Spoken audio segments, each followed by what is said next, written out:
자기의 육체를 위하여 심는 자는 육체로부터 썩어질 것을 거두고 성령을 위하여 심는 자는 성령으로부터 영생을 거두리라. 아멘.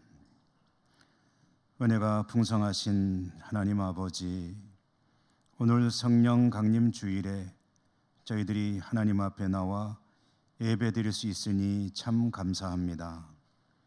오늘도 우리 예배를 연락해 주시고 예배는 저희들에게 성령님 임하여 주시옵소서.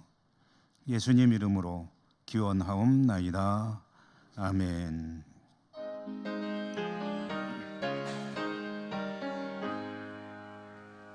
만복의 근원 하나님, 온 백성 찬송 드리고, 저 천사여 찬송하세. 찬송 성부 성자 성령.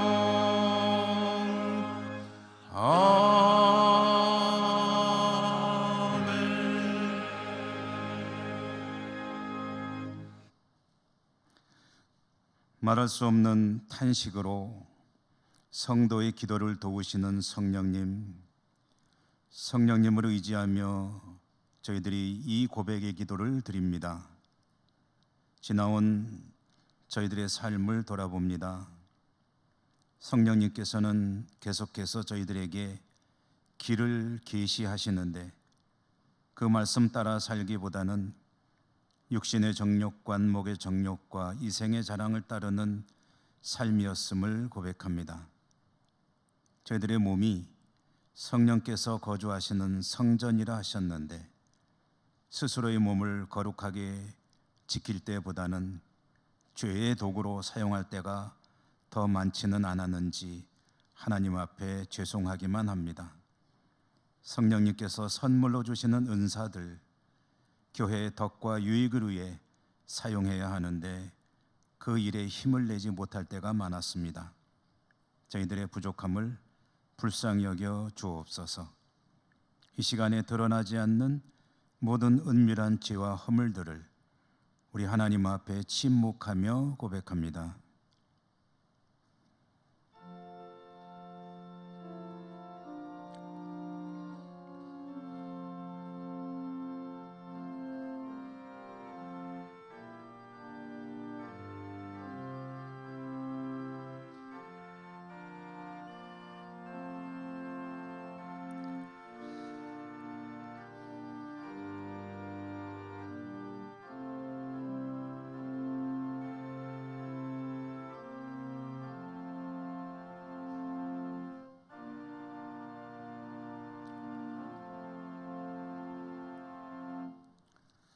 그러므로 이제 그리스도 예수 안에 있는 자에게는 결코 정죄함이 없나니 이는 그리스도 예수 안에 있는 생명의 성령의 법이 죄와 사망의 법에서 너를 해방하였음이라.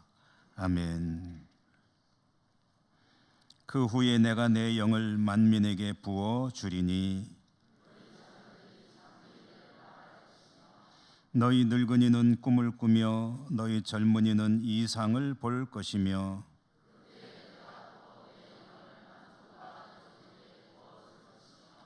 내가 이적을 하늘과 땅에 베풀리니 곧 피와 불과 연기 기둥이라. 해가 어두워지고 달이 핏빛같이 변하려니와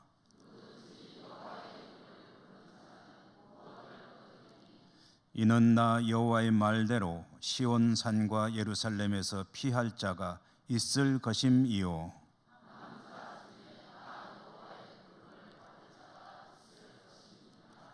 아멘. 나는 전능하신 아버지 하나님 천지의 창조주를 믿습니다. 나는 그의 유일하신 아들 우리 주 예수 그리스도를 믿습니다. 그는 성령으로 잉태되어 동정녀 마리아에게서 나시고 본디오 빌라도에게 고난을 받아 십자가에 못 박혀 죽으시고 장사된 지 사흘 만에 죽은 자 가운데서 다시 살아나셨으며 하늘에 오르시어 전능하신 아버지 하나님 우편에 앉아 계시다가 거기로부터 살아있는 자와 죽은 자를 심판하러 오십니다.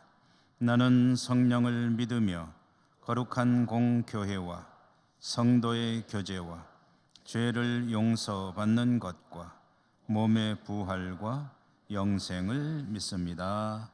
아멘.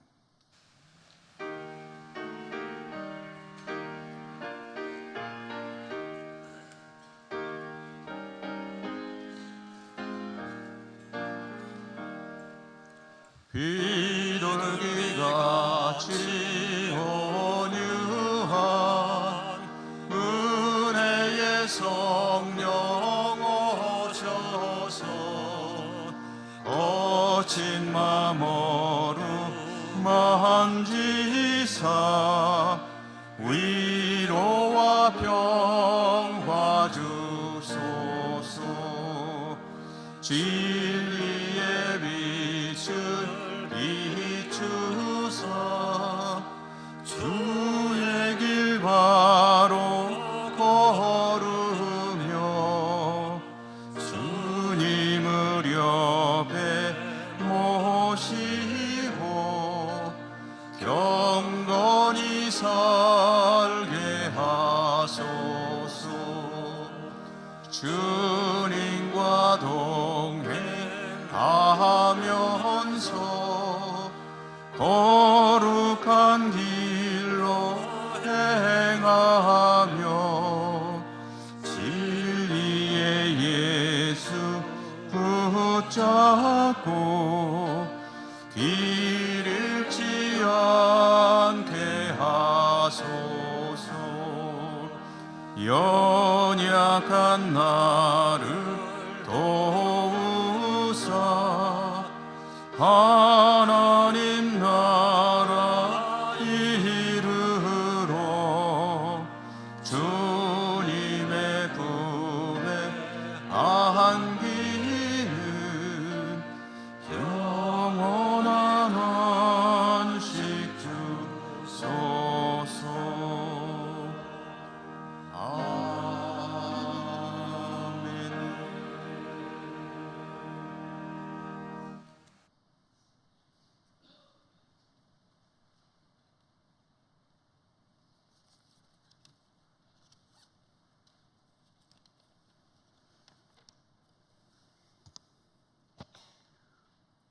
만군의 여호와 전능하신 하나님, 오늘 또 거룩하고 구별된 날 하나님께 예배드린 자료로 인도하여 주심에 감사를 드립니다. 더욱더 감사드렸기는 세계 역사 변방에 서 있던 보잘것없던 조그마한 나라에서 환경과 처소가 다르지만 역사의 주인 되시는 하나님을 구주로 고백하며 예배드리는 나라 되게 하심에 감사를 드립니다. 지난 한 주간에는 우리가 하나 되지 못하여 우려하던 일이 현실이 되었다고도 하는 가운데 진영을 떠나 국민만 바라보고 가겠다고 약속한 새 정부가 출범했습니다.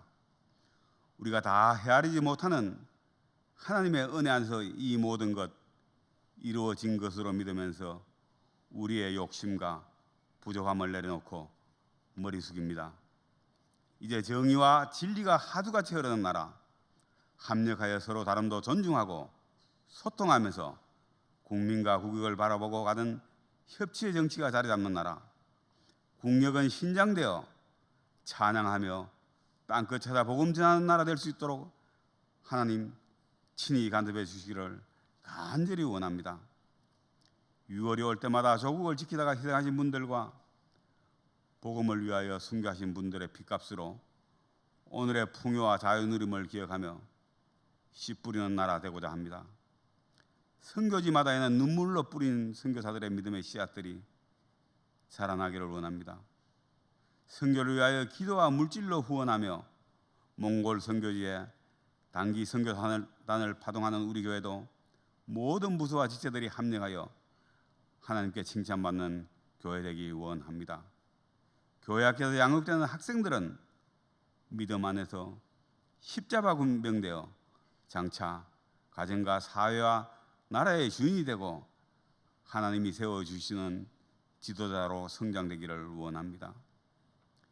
연륜이 대하면서 흔들리면서도 자라는 꿈들을 함께 어울려 가꾸는 교회, 다음 세대를 바라보고 준비할 수 있는 교회 되기를 간절히 원합니다. 한 주간 세상 살면서 갈급한 마음으로 은혜 사모하며 이 자리에 모여 예배드리는 신명들에게 오늘 또 다니엘에서 세우신 위인 목사님의 말씀으로 영의 양식을 넉넉히 채워서 돌아가는 시간 되기를 원합니다. 길 잃은 영혼과 쇠약한 지체들 보이거든 말씀 안에서 회복되고 뜻 안에서 평안을 누리는 삶을 살 수 있도록 하나님 은혜를 다하여 주시옵소서. 간구한 모든 기도가 하나님을 영화롭게 하는 일로 우리에게 임하시는 성령의 은혜로 다 이루어진 줄 믿습니다. 여러 모양으로 생긴 지체들의 수고와 호산나 찬양대의 찬양과 정성으로 올려드리는 우리의 예배 기쁘게 받아 주시옵소서. 예수님 이름으로 기도드립니다. 아멘. 우리의 기도 들어주소서. 간절히 주께 기도하오니 주님의 뜻 이루소서.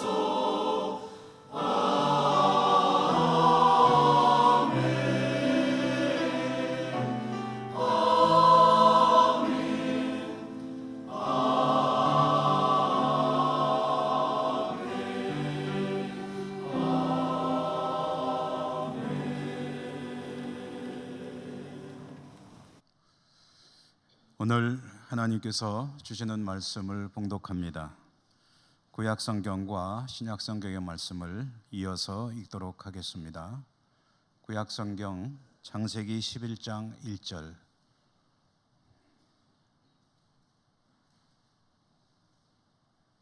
그리고 신약성경은 사도행전 2장 1절과 4절의 말씀입니다. 구약의 말씀을 먼저 읽습니다. 온 땅의 언어가 하나요 말이 하나였더라. 아멘. 신약의 말씀입니다.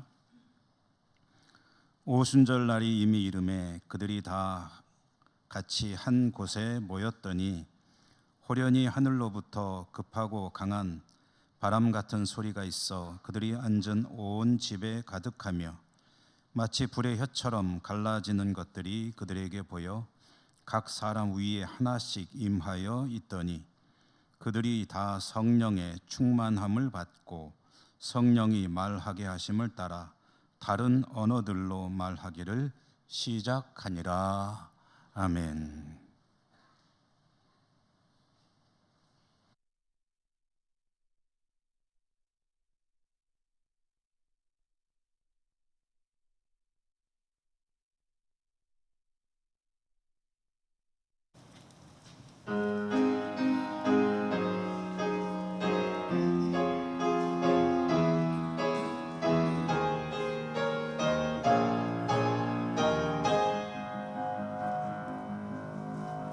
주의 백성 다 소리 높여 주 찬양 기뻐하며 주를 찬양해. 찬양하라 다 소리 높여 주 찬양 새 노래로 주 영광 찬양하라.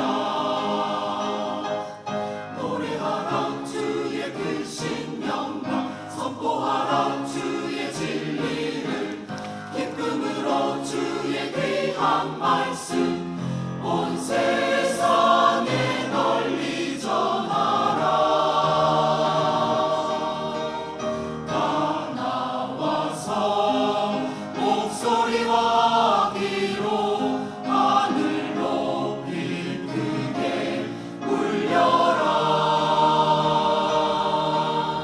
새 노래로 주 크신 영광을 찬양하라.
주신 영광 선포하라 주의 진리를 기쁨으로 주의 귀한 말씀 온 세상에 널리 전하라.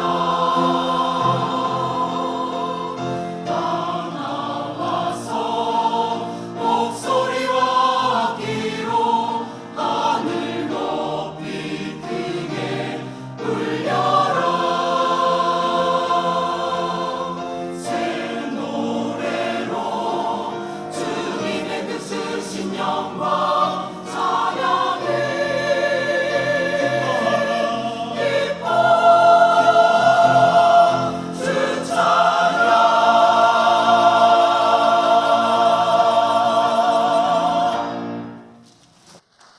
아멘.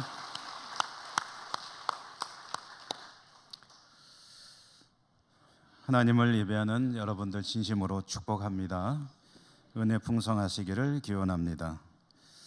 오늘은 성령 강림 주일이므로 또 성령의 충만하심이 여러분에게 있게 되기를 진심으로 축복합니다. 성령 충만이라는 말을 우리가 자주 듣기도 하고 쓰기도 합니다. 여러분 성령 충만을 원하시는지요? 진심으로 원하십니까? 네, 어떤 분들은 성령 충만을 원합니다라고 말하지만 또 어떤 분들은 굉장히 조심스러워 하시는 분들이 계세요. 그래서 왜 그러냐 그 이유를 제가 생각해 보니까 이렇게 추측이 됩니다. 너무 잘 믿게 될까 봐, 성령이 충만하면 너무 뜨겁게 헌신하게 될까 봐, 그러다가 다 내놓으면 어떡하지 뭐 이래가지고 조금 조심스럽게 생각하는 분들도 계신데,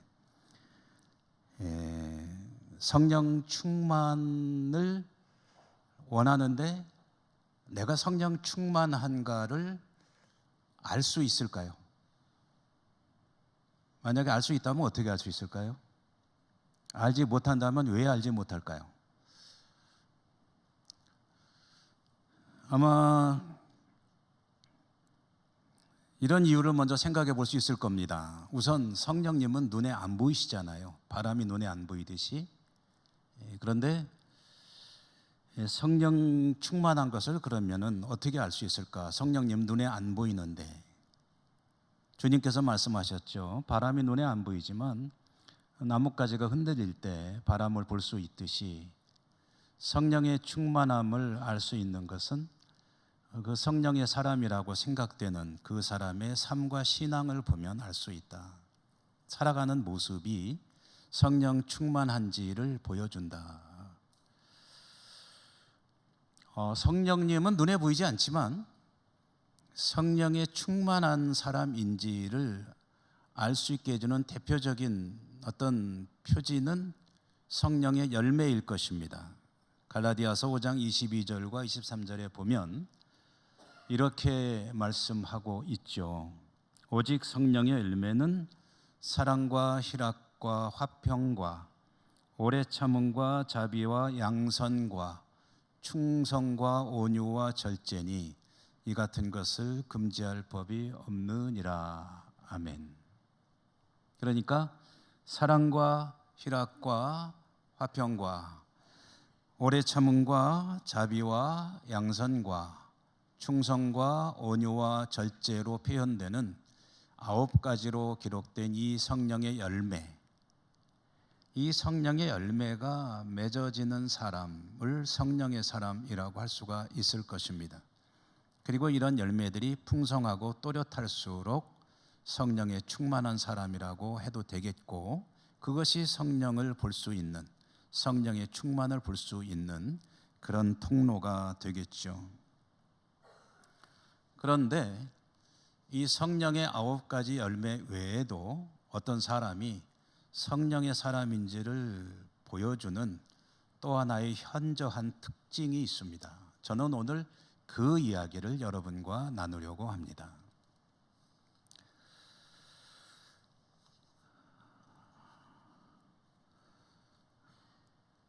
제가 예천 경찰서의 경목위원입니다. 그게 뭐냐고 궁금해하실 분들을 위해서 잠시 설명을 드리면, 군대에는 군목이 있고 경찰서에는 경목이 있습니다. 군목은 군 보급마를 위해서 이제 목사로서 군에서 복무하는 사람인데요. 경목은 경찰에 근무하지는 않습니다. 간혹 이제 경찰에서 예배를 할 때가 있거나 또는 이런저런 행사 또는 과거에는 이제 군복무를 경찰에서 하는 그런 젊은이들이 있었죠. 그들을 돌보는 일이나, 말하자면 경찰 복음화를 위해서 뭔가 할 수 있는 일이 있으면 하기 위해서 만들어진 제도이고요. 대개 지역의 목회자 몇 사람이 위촉이 돼서 경목위원으로 활동을 합니다. 그렇기 때문에 간혹 경찰서의 간부들과 이제 간담회를 하거나 모임을 가질 때가 있는데, 몇 년 전에 경찰서장님과 간부 몇 분과 경목위원들이 모임을 가진 적이 있습니다. 뭐 자주는 아니지만 1년에 한두 차례 하기 때문에, 그때 그 당시 경찰서장님이, 지금 제가 죄송하지만 성함은 기억이 잘 안 나는데, 그 모인 자리에서 경목위원들의 총무로 수고하던 목사님을 향해서 이렇게 말을 꺼냈습니다. 목사님, 저는 목사님을 보면 벽을 느낍니다. 그 얘기를 들은 그 총무 목사님이 조금 당황했죠. 벽을 느낀다니, 이게 뭐 좋은 얘기는 아닌 것 같은데, 당황하면서 반문을 했습니다. 아, 그렇습니까? 제게서 벽을 느낀다니요? 왜 그럴까요? 그러자 경찰서장님이 그 총무 목사님을 보면서 이렇게 말했습니다. 완벽.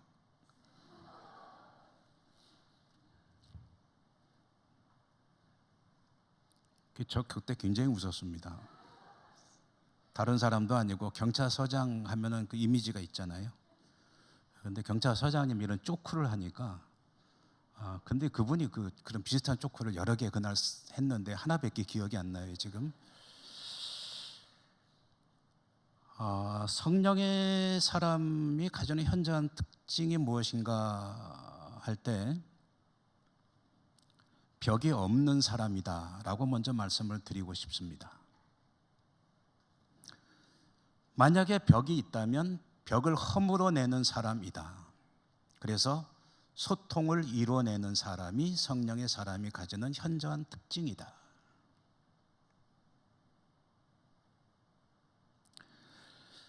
만약에 소통에 장애가 되는 벽이 있다면 그 중에 중요한 것으로 언어를 들 수 있을 것입니다. 언어. 원래 인류에게는 언어의 장벽이 없었습니다. 인류에게는 언어가 하나밖에 없었습니다. 그러니 적어도 말 때문에 소통을 못하는 일은 없었다는 거죠. 오늘 우리가 받은 말씀 창세기 11장 1절이 그 사실을 아주 명확하게 보여주고 있지 않습니까? 온 땅의 언어가 하나요, 말이 하나였더라. 그러니 만약에 언어가 이렇게 하나라면 여러분 얼마나 신날까요? 한국에 살아도 그 말만 쓰면 되고, 미국에 이민을 가도 그 말만 쓰면 되고, 가서 언어가 통하지 않아서 애를 먹는 일은 없을 것입니다. 공부를 하기 위해서 다른 나라에 가도 그 나라의 언어를 배우느라고 허송세월은 아니죠. 시간을 많이 쓸 필요 없고, 선교지에 선교를 위해서 나가도 적어도 언어 습득에 몇 년이 걸리는데, 그리고 그 나라의 성경을 언어로 바꾸는 것만 해도 평생을 헌신하는 선교사님들도 계신데, 근데 언어가 하나라고 한다면 얼마나 신나는 그런 일일까? 이렇게 언어가 하나밖에 없었는데요, 어느 날 하나님께서 언어를 혼잡하게 만드셨다라고 성경이 또한 전해주고 있습니다. 언어를 혼잡하게 했다는 것은 하나인 언어로 소통이 잘 되던 세상을 여러 개의 언어로 섞어버림으로 사람들 간의 소통이 원활치 않게 되어버렸다. 그걸 누가 하셨느냐? 하나님께서 그렇게 만드셨다라는 이야기입니다. 그러면 하나님은 왜 그렇게 사람들이 살아가는 세상을 말로라도 힘들게 살아갈 수밖에 없는 그런 세상을 만드신 것일까? 거기에는 이유가 있습니다. 그 이유를 알려면 창세기 6장으로 가봐야 합니다. 창세기 6장에 보니까 하나님께서요 탄식을 하고 계셔요. 하나님도 탄식하시나? 예, 하십니다. 성경에 탄식하신다고 나와 있으니 하시는 거죠 뭐. 왜 탄식하셨는가? 하나님께서 세상을 지으시고 사람을 만드시고 그 사람을 보시며 세상을 볼 때도 참 좋으셨지만 사람을 지으시고 더 좋으셨다고 했는데 그 하나님께서 즐거워하신 세상, 그 중심인 인간, 사람들이 언어가 하나이므로 그랬는지 그들이 마음을 모으고 뜻을 모아서 추구하는 게 오직 죄악뿐이었습니다. 하나님 왜 탄식하셨느냐? 세상에 죄악으로 가득 차 있는 것을 보고 탄식하시고 그 인간들이 생각하는 것도 오직 죄로 향하는 것들 뿐이기 때문에 탄식하셨습니다. 이것은 더 탄식하실 일이죠. 하나님께서 세상을 심판하셨습니다. 홍수 심판 잘 아시죠? 땅 위에 모든 살아있는 사람들이 다 생명을 잃게 되었고 오직 8명만 살아남게 됐습니다. 그 8명은 4쌍의 부부였는데 아버지, 어머니 부부와 세 아들 부부, 곧 노아와 세 아들, 그 8명의 사람만 살아남게 되었죠. 하나님은 그 모습을 보고 얼마나 마음이 또 아프셨겠습니까? 그 8명에게 이렇게 축복하셨습니다. 창세기 9장 1절의 말씀인데요. 하나님이 노아와 그 아들들에게 복을 주시며 그들에게 이르시되 생육하고 번성하여 땅에 충만하라 라고 말씀하셨습니다. 무슨 뜻입니까?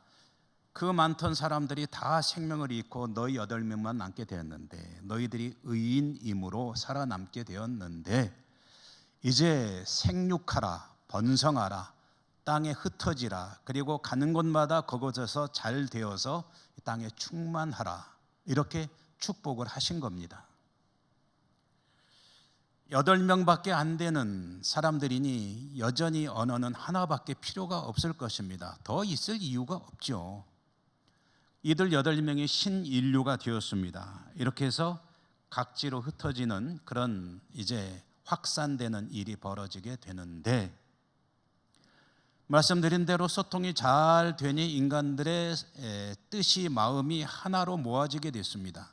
사람들이 우리가 뜻을 모으자, 마음을 모으자 하고서 모으는데 성공을 했는데 어떻게 모았느냐 하는 것을 창세기 11장 3절과 4절이 전해주는데요. 한번 들어보십시오. 서로 말하되 자 벽돌을 만들어 견고히 굽자 하고 이에 벽돌로 돌을 대신하며 역청으로 진흙을 대신하고 또 말하되 자 성읍과 탑을 건설하여 그 탑 꼭대기를 하늘에 닿게 하여 우리 이름을 내고 온 지면에 흩어짐을 면하자 하였더니. 자 여러분, 이게 어떤 뜻입니까? 8명에서 사람이 제법 늘어났습니다. 많은 민족들이 형성이 됩니다. 그러나 여전히 언어는 하나였습니다. 뜻을 모았습니다. 기술이 발달해서 돌로만 집을 짓던 사람들이 이제 벽돌을 만들어서 건축을 할 수 있게 되었습니다. 시멘트가 없지만 역청으로 접착제를 만들어 도시를 건설하고 탑을 높이 쌓을 수 있게 되었습니다. 그러면서 그들이 할 수 있는 그 능력을 가지고 무엇을 추구했느냐, 3가지로 말씀이 전해주고 있는데요. 하늘까지 올라가자, 높아지자. 하늘까지 높아진다는 것은 하나님의 자리까지 올라가겠다는 뜻이죠. 우리의 이름을 내자라고 하는 것은 하나님의 이름에 버금가는 그런 우리들의 위상을 확립하자라는 것이었습니다. 흩어지지 말고 우리가 다 같이 모여서 살자라는 것은 생육하고 번성에 편만하고 땅에, 그리고 땅에 충만하라라고 하는 하나님의 축복의 말씀을 정면으로 거부하고 저항하고 반항하는 것이었습니다. 말하자면 그들은 의사소통이 잘 될 때에 마음과 뜻을 모아서 하나님을 반역하기로 작정한 것입니다. 하나님은 이런 그들의 모습을 보시고 이런 상황을 해소하고 또 앞으로 더 악화되지 않도록 하기 위해서 하나의 아이디어를 내셨는데, 그게 뭐냐면 소통이 잘 되는 그들의 언어를 혼잡하게 해가지고 소통이 잘 안 되게끔 하신 것입니다. 언어가 많아진 거예요. 이 사람과 이 사람이 말이 안 통하기 때문에 만약에 말이 통하려면 둘 중에 한 사람이 다른 사람의 언어를 배워야 되는 상황이 된 것입니다. 마치 지금 미국으로 이민을 간다면 영어를 배워야 하듯이.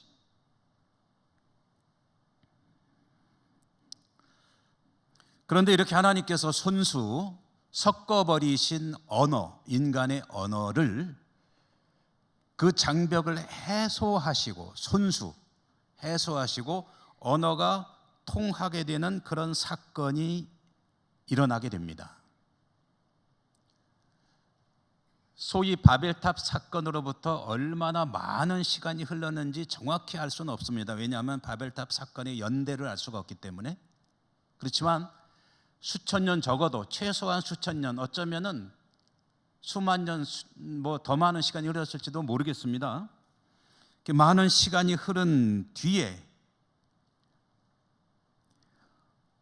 성령이 임하시면서 하나님께서 혼잡하게 하셨던 언어의 장벽을 손수 허무시는 그런 사건이 벌어지게 되는데, 그 현장을 전해주는 말씀이 사도행전 2장 오늘 제가 봉독한 1절과 4절의 말씀입니다. 사도행전 2장 1절과 4절의 말씀, 1절에서 4절까지의 말씀을 한번 다시 보면은요, 다 같이 한번 읽어볼까요? 한번 읽어보죠. 시작. 오순절 날이 이미 이르매 그들이 다 같이 한 곳에 모였더니 호련히 하늘로부터 급하고 강한 바람 같은 소리가 있어 그들이 앉은 온 집에 가득하며 마치 불의 혀처럼 갈라지는 것들이 그들에게 보여 각 사람 위에 하나씩 임하여 있더니 그들이 다 성령의 충만함을 받고 성령이 말하게 하심을 따라 다른 언어들로 말하기를 시작하니라. 아멘. 4절에 보니까 사람들이 성령의 말하게 하심을 따라, 성령님이 그렇게 하셨다는 거죠. 그렇게 해서 다른 언어들로 말하기를 시작했다. 여기 다른 언어를 우리가 알고 있는 다른 말로 표현해 본다면 방언을 하기 시작했다. 여러분, 방언 하시는 분들 계시죠? 우리가 생각하는 방언은 어떤 것입니까? 랄랄랄라로부터 시작해서 외국어 비슷하게 들리는 방언도 있고 다양한 방언들 여러분 하실 것입니다. 하고 싶은데 아직 못 하시는 분들도 계실 겁니다. 그래서 방언 좀 받고 싶어요 하는 분들도 계시죠. 그런데 이 사도행전 2장 1절 4절까지 읽은 이 말씀 중에 등장하는 방언은요, 그런 랄랄랄라 하는 방언이 아닙니다. 이 방언은 외국어였습니다. 외국어. 자, 우선 이 때의 일을 간략히 말씀을 드려야 되겠습니다. 성령이 강림하시던 그날, 그때는 유대인들에게는 3대 명절이 있는데 그 3대 명절 중에 하나인 오순절 때였습니다. 그래서 오순절 성령 강림이라고 우리가 이야기를 하는 거죠. 명절을 맞이하면 유대인들은 전 세계 흩어져 살고 있던 중에 예루살렘으로 돌아오는 분들이 많이 있습니다. 그래서 평상시에 약 한 3만 명 정도 거주하던 예루살렘 성에 적어도 10배 이상, 30만 명 이상의 사람들, 유대인들이 북적이는 그런 아주 많은 유대인들이 모이는 때가 되는데요.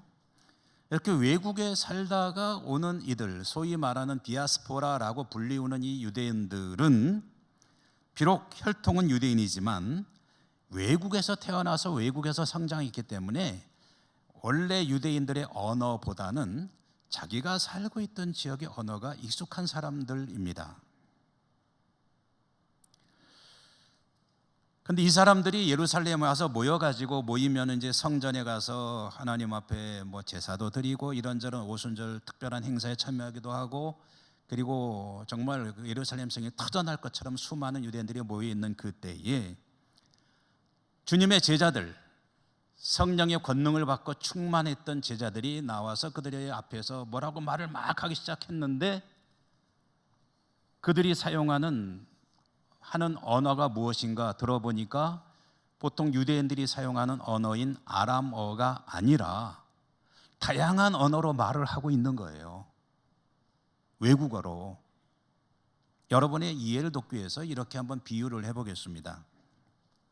명절을 맞이해서 외국에 살고 있는 수많은 교민들이 귀국을 했다고 하십시다.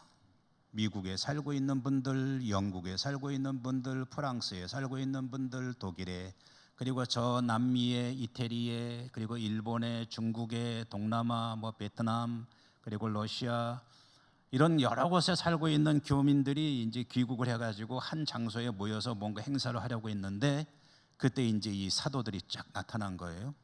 나타나가지고 뭐라고 막 말을 하는데, 그 말을 들어보니까 영어로 말하는 이도 있고, 어디서 왔다고 그랬죠?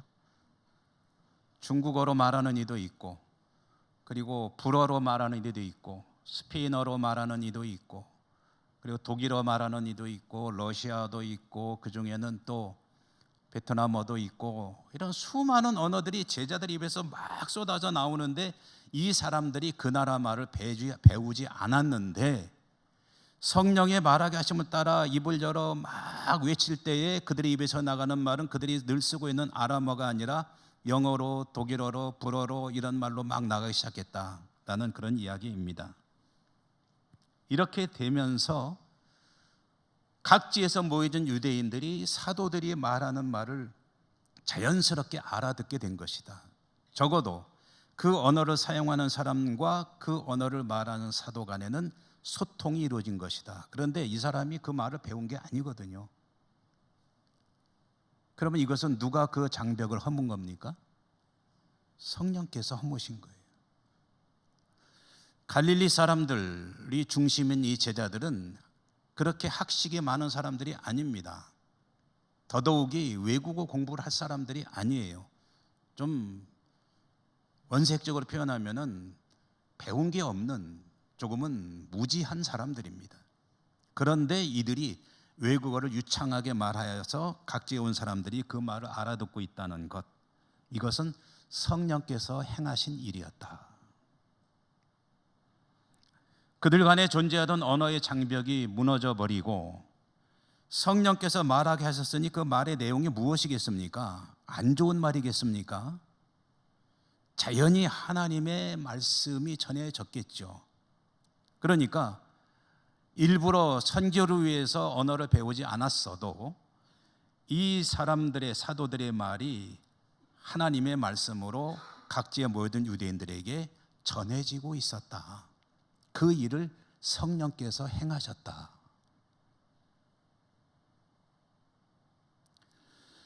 오직 성령이 너희에게 임하시면 너희가 권능을 받고 할 때, 여러분, 성령이 임하시면 사도들이 권능을 받는다는 것을 우리가 알고 있잖아요. 근데 권능을 받은 사도들이 그 받는 권능이 어떤 것들로 연상이 되십니까? 사도들이 권능 받았을 때 나타나는 모습은 어떤 모습이었습니까? 제일 먼저는 우리가 이해하는 것으로는 담대함이었습니다. 담대함이라고 말해야 할 것 같습니다. 사도들은, 제자들은 성령을 받기 전에는 숨어 있던 사람들입니다. 왜요? 자기들한테 해가 미칠까 봐 두려웠거든요. 잡혀갈까 봐 걱정이 됐거든요. 그래서 그들은 문을 걸어 잠그고 방 안에 꽁꽁 숨어 있었습니다. 그런데 성령을 받은 그들의 모습은 변했습니다. 사람들을 피하던 사람들이었는데 사람들을 찾아가는 사람들로 변했습니다. 예수님과의 관련성을 철저하게 부인하던 사람들이었는데 예수님을 증거하는 사람들로 바뀌었습니다. 사람들을 찾아가서 예수 그리스도의 복음을 전할 때에 잡혀가기도 하고 고난을 겪기도 했습니다. 과거에는 그 고난이 두려웠습니다. 그러나 이제는 고난받는 것이 즐거운 사람들이 되었습니다. 주를 위해 고난받는 것은 내가 주를 잘 믿고 있다는 증거라고 여기는 사람들이 되었습니다. 그러니 성령의 권능의 첫 번째 모습은 담대함이라고 해도 될 것입니다. 두려움이 없는 거예요. 죽어도 괜찮은 거예요. 주를 위해서라면. 더하여 주님께서 공생의 시에 보여주었던 모습들이 제자들, 사도들에게서 재현되었습니다. 병자들이 찾아와서 정말 고칠 수 없을 것 같은 질병들이 나음을 입었습니다. 날 때부터 걷지 못하던 사람이 걷기도 하고 뛰기도 하며 하나님을 찬미했습니다. 귀신이 쫓겨나갑니다. 심지어는 죽은 자가 살아나기도 했습니다. 주님이 하시던 일을 제자들도 했습니다. 이게 권능을 받은 모습이고 우리에게서 연상되는 모습은 이런 것들입니다. 그런데 여러분, 사도행전이 전해주는 성령 받은 제자들의 모습의 첫 번째 현상은 이런 게 아닙니다. 담대함, 물론 그것이 바탕이 되긴 했겠죠. 그리고 무슨 치유사역 이런 것들이 아니라 사도행전이 전해주는 성령 받은 성령의 충만한 제자들의 첫 번째 모습, 그것은 언어의 장벽이 무너지고 하나님의 말씀에 전해지는 소통의 현장에 관한 뉴스입니다. 오늘 말씀이 그 사실을 전해주지 않습니까? 성령의 충만한 제자들이 나가서 말하기 시작했는데 각 나라의 언어로 말을 하고 있더라. 이것이 첫 번째 현상 아닙니까? 그러므로 우리는 이 사실을 깨닫게 됩니다. 성령의 사람에게서 가장 먼저 드러나야 될 모습 중에 하나는 소통의 사람으로 그 사람이 보여져야 하는 것이다. 성령의 사람은 소통의 사람이어야 한다. 벽이 막 가로막혀 가지고 보기만 해도 답답한 그런 것은 곤란하다. 대화가 통하지 않는 것은 곤란하다. 언어가 소통이 돼야 되고 말이 통해야 되고 그리고 그것이 원활한 사람일수록 성령의 사람의 한 모습이라는 것을 오늘 성경이 보여주고 있다. 말이 잘 통하는 것이 다는 아닙니다. 물론 하나님께서 복을 주셨는데 언어가 하나였는데, 그런데 그 하나인 언어를 가지고 소통은 원활했는데 그 방향이 어디였느냐? 하나님의 뜻에 역행하는 그런 악한 계획뿐이었다고 한다면 그건 참 곤란한 일이죠. 그것 때문에 언어의 벽이 하나님에 의해서 만들어지지 않았습니까? 그러나 성령께서 그 언어의 장벽을 허무는 현장, 이것은 성령의 뜻에 따라서 성령께서 하게 하시는 대로 외칠 때에 그들 간의 언어의 장벽은 무너져 버리게 되었고 소통이 되게 되었고 하나님의 뜻이 이루어지는 현장으로 변하게 되었더라. 그리고 하나님께서 들려주시고 싶은 말씀이 들려오는 현장이었더라.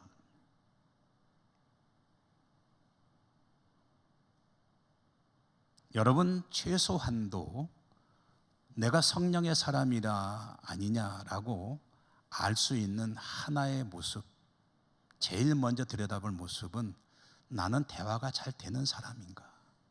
다른 사람들과 소통이 잘 되는 사람인가? 아니면 외골수인가? 나는 벽이 좀 많은 사람인가? 이런 것들을 한번 생각해 보시면 자신이 성령의 사람인지 아닌지를 알 수 있는 하나의 척도를 발견하게 될 것입니다. 근데 여기서 주목해야 될 중요한 사실이 또 하나 있어요. 뭐냐면요, 사도들이 사용한 언어가 어떤 언어였느냐, 소통을 위해서 그들이 성령께서 쓰게 하신 언어가 어떤 언어였느냐 하면요, 이렇게 바꿔도 되잖아요. 사도들은 그냥 자신들의 언어인 아람어로 외치게 하고 듣는 사람들에게 은사를 주셔가지고 아람어를 들을 수 있는 능력을 주시면은 그것도 소통이 될 거 아닙니까? 그런데 성령께서 그렇게 안 하셨어요. 외치는 사람들에게 듣는 사람의 언어로 말하게 하셨어요. 이게 무엇을 말하는 걸까요? 소통을 원해서라고 한다면 자기 중심이 아니라 상대방을 배려하는 언어를 사용해야 한다는 뜻입니다. 내 생각으로, 내 방식으로 말을 계속하게 되면은, 주장하게 되면은요, 소통은 이루어지지 않습니다. 전도하고 복음을 전하고 싶습니다. 내가 알고 있는 복음의 진술을 부지런히 전한다고 전도가 되는가요? 물론 될 수도 있죠. 경우에 따라서. 사도 바울은 이렇게 말했습니다. 고린도전서 9장에 보니까 내가 유대인들에게는 유대인으로 다가갔고 율법 없는 자들에게는 율법 없는 자로 다가갔고 약한 자들에게는 약한 자로 다가갔고 그 사람의 상황과 형편에 따라서 다양한 모습으로 그들에게 접근했다. 목적은 뭐냐? 어찌됐든 한 영혼이라도 몇 사람이라도 구원하기 위해서 나는 그렇게 해야 했다. 나의 언어로 다가가는 것이 아니라 상대방의 언어로 다가갈 때, 다시 말해서 나 중심이 아니라 내 생각을 밀어붙일 것이 아니라 상대방 입장을 생각하고 상대방 입장을 배려하고 상대방의 상황을 이해하고 그리고 그의 언어로 다가갈 때 그와의 소통이 이루어지고 거기에 하나님의 역사도 일어나게 되는 것이다.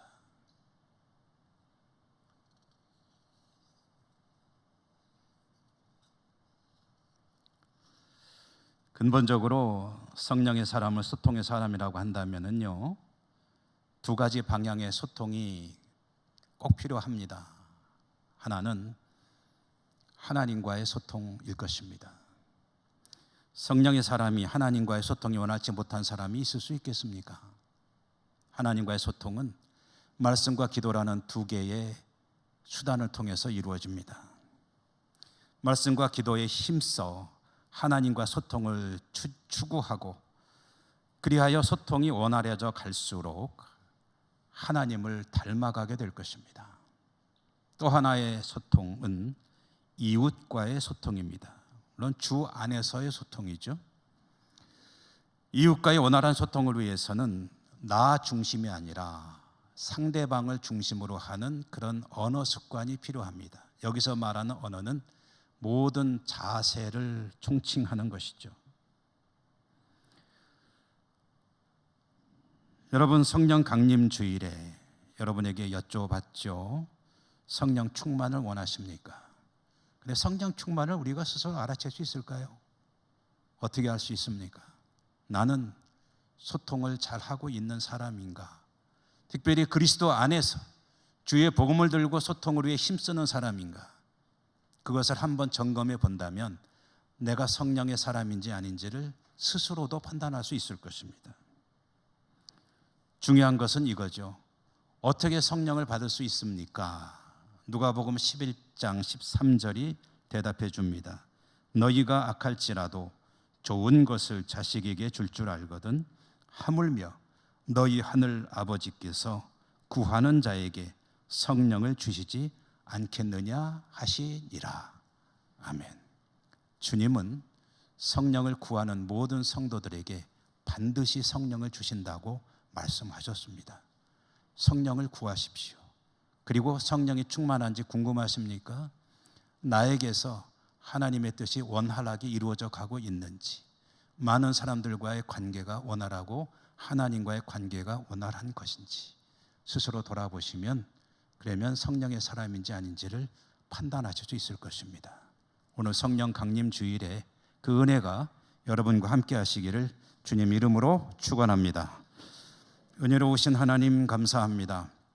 오늘도 말씀을 주셔서 저희들이 들었습니다. 주 안에서 원활한 소통의 사람으로 성령의 사람으로 살아갈 것을 다짐해 봅니다. 그래서 우리 하나님 기뻐하시는 많은 결실을 거둘 수 있기를 원합니다. 은혜와 은사를 더해 주시고 축복해 주옵소서. 예수님 이름으로 감사하고 기도드립니다. 아멘. 찬송하시며 봉헌하십니다.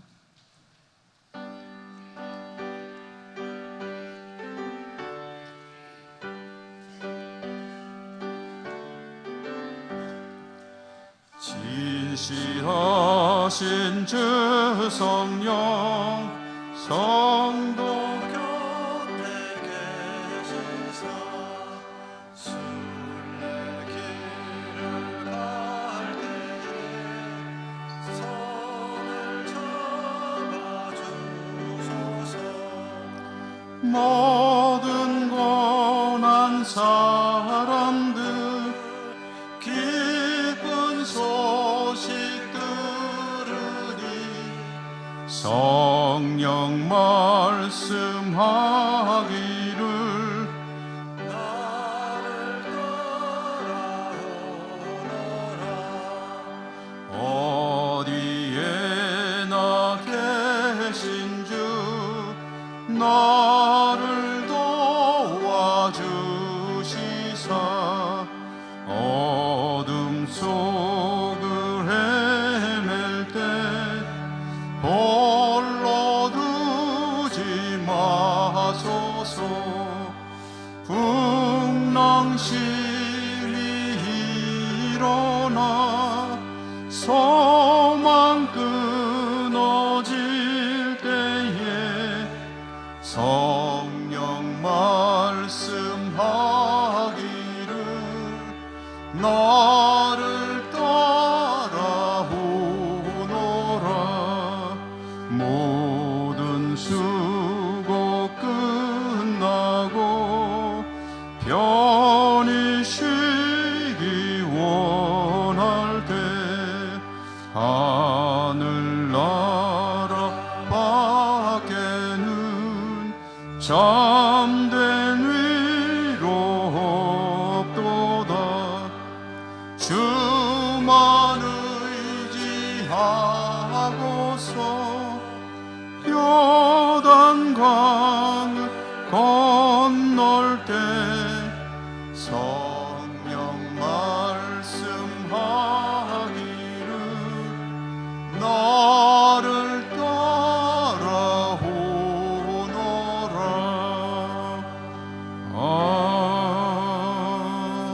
아멘. 자비로우신 하나님, 오늘도 하나님을 예배할 수 있음에 감사드리고 예배하러 오면서 빈손으로 오지 않을 수 있음도 감사합니다. 모든 것이 하나님의 은사임을 믿음으로 고백하며 오늘도 주신 것의 극히 일부이지만 정성껏 이 예물을 준비해 가지고 나와 올려드립니다.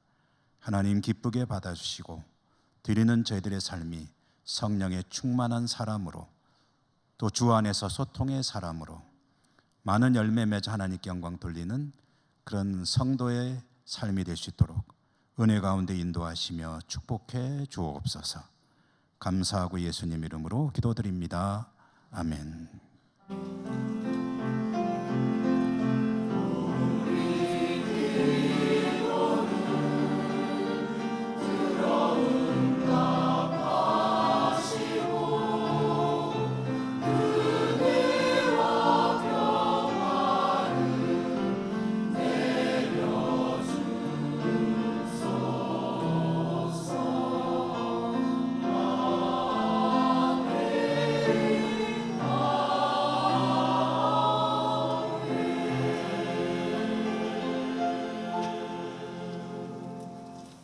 교회 소식 전해드리겠습니다. 오늘 성령 강림주일 오후 찬양 예배는 교회학교 교사 헌신 예배, 강사는 우리 교회 출신이신 김지한 목사님 말씀 전해주시고요.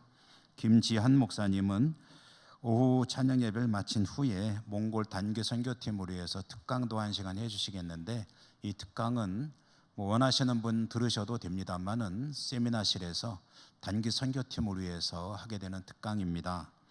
그러므로 단기 선교팀은 전원 빠짐없이 참석해 주시기를 당부드리고요.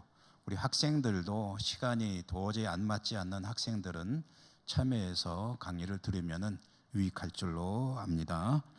많은 참여 있기를 바라고요. 원래해 2부 예배 후에 1-3남 선교회와 1-2-3-4-5 여전도의 장소를 보시고 회원들이 참여하시기 바랍니다.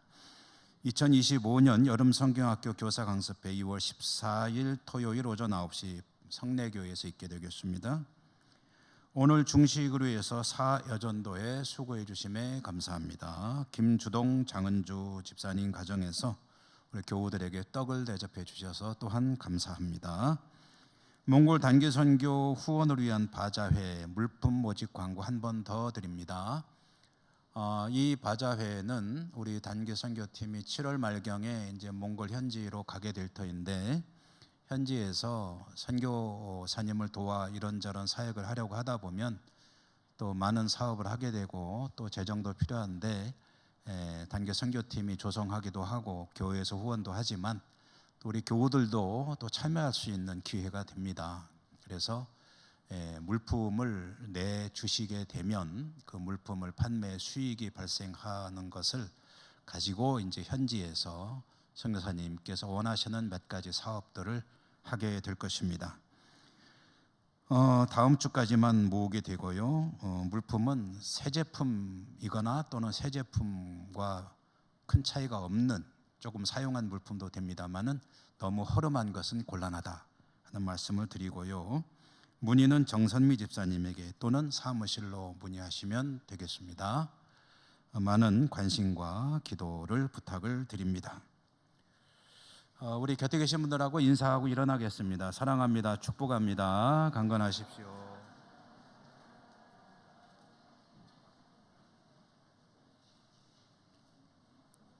주기도송 축도로 예배 마칩니다.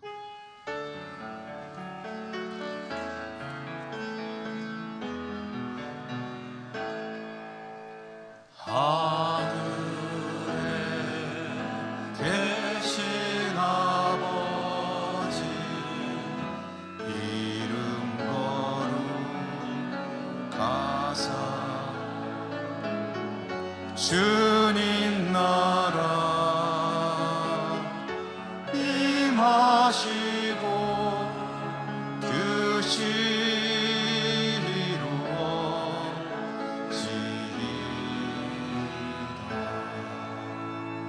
일용할 양식 주시고 우리들의 큰 죄 다 용서하옵시고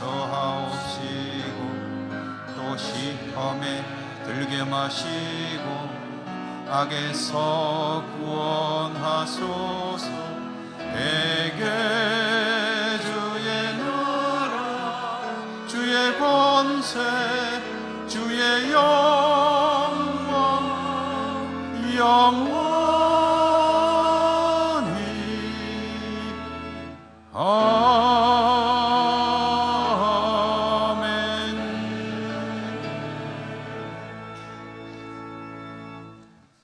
자비로우신 하나님, 주의 백성들이 하나님을 예배하고 그들이 살아가야 할 삶의 현장으로 다시 나갑니다. 늘 동행해 주시고 지켜주시고 어디를 가든지 하나님과 소통이 원활하고 세상에서 주의 복음을 전하는 하나님의 사람들로 살아갈 수 있도록 은혜 더하여 주옵소서. 흩어져 있는 우리 모든 사랑하는 가족들에게도 하나님 축복하여 주시기 원하고 감사하고 예수님 이름으로 기도드립니다. 아멘. 주 예수 그리스도의 은혜와 하나님 아버지 사랑과 성령님 교통하심이 주의 백성들의 모든 삶의 자리 위에 항상 함께 하시옵기를 축원하옵나이다. 아멘.